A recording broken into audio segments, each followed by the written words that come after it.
So here we have the BMW M240i convertible automatic on a 69 plate. I'm going to start off by showing you around the outside of the car, and then we'll hop in and run through some controls on the inside. But from the outside you can see it's a two-door car with alloy wheels. Let's start off inside the boot and then work our way around the rest of it from there. So as we approach the back of the car, you can see we have reversing sensors. This car's also got a reversing camera. Given that it's a convertible, plenty of boot space as well. Okay, so we're just going to work our way back round to the front of the car, and then we'll hop in and run through some controls on the inside. But now that we've done a full circle of it, you can see it's in excellent condition the whole way round. Just briefly before we climb in, I think it's well worth seeing the interior from this exterior point of view. You get full leather seats, as you can see. There's plenty to run through on the dashboard, so let's hop in and we'll do that right now. Okay, now that we're inside the car and with the roof up, we can run through some of the controls, including the roof, but we'll start with the dials. On the left-hand side, you'll see we have the speedometer and fuel gauge, and on the right-hand side, we have the rev counter. In the middle of the total miles of the car, which are 1,180, you can change the information that's displayed above that by pressing a button on the end of the indicator stalk for various bits of trip computer information or a digital readout for the speedometer that you see being displayed now. If we back out to the steering wheel, on the left hand side we have cruise control, speed limiter, and on the right hand side we have stereo controls and phone controls. We then have these paddles, plus and minus. That is so that you can change up and down a gear manually with this automatic gearbox should you wish to. So over in the center we have the screen for the cars. This is a touch screen. This is BMW's professional nav, so obviously that includes satellite navigation. There's a full video that shows how this works that you can find on our website and also on our YouTube channel as well. You don't have to use it as a touchscreen, so if you're driving along, it's far easier to use the iDrive system, which is this dial just here and this collection of buttons, but you can do basically everything from the dial. So we're in the audio menu at the moment. You can see that we have DAB, FM and AM radio.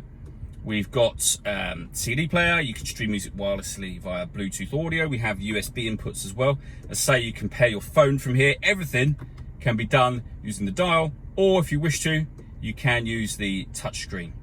If I pop the car into reverse, you'll see the reverse camera that I mentioned before. So it's a full color camera, and on the left-hand side you have a visual guide as to the parking sensors as well. So it does make this car very easy to park.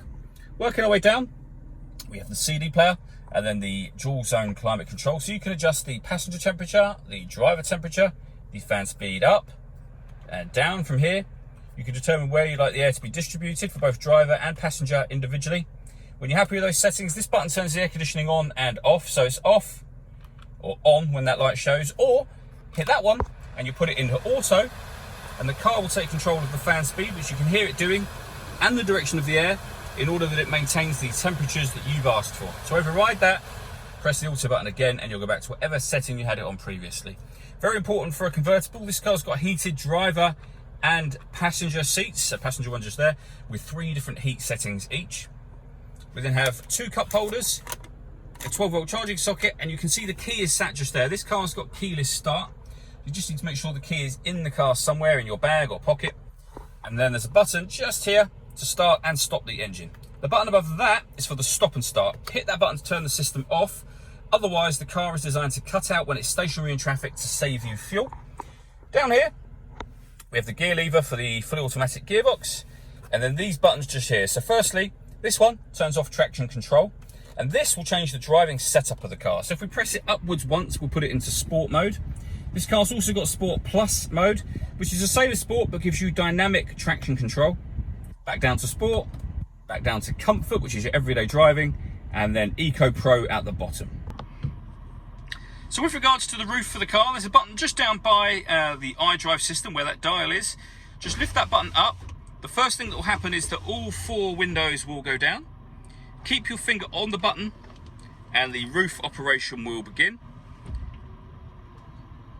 And that will fold away into the boot. Once it's fully done, the car will make a audible sound so that you know that it's done, and then you can take your finger off the button. There's the tailgate shutting now. And there you go, the car is now in its convertible driving mode. All that leaves me to say is thank you for taking the time to watch this video. If you'd like to come and see the car in person and have a test drive, please feel free to call any of our MJA sites. We'd love to hear from you soon.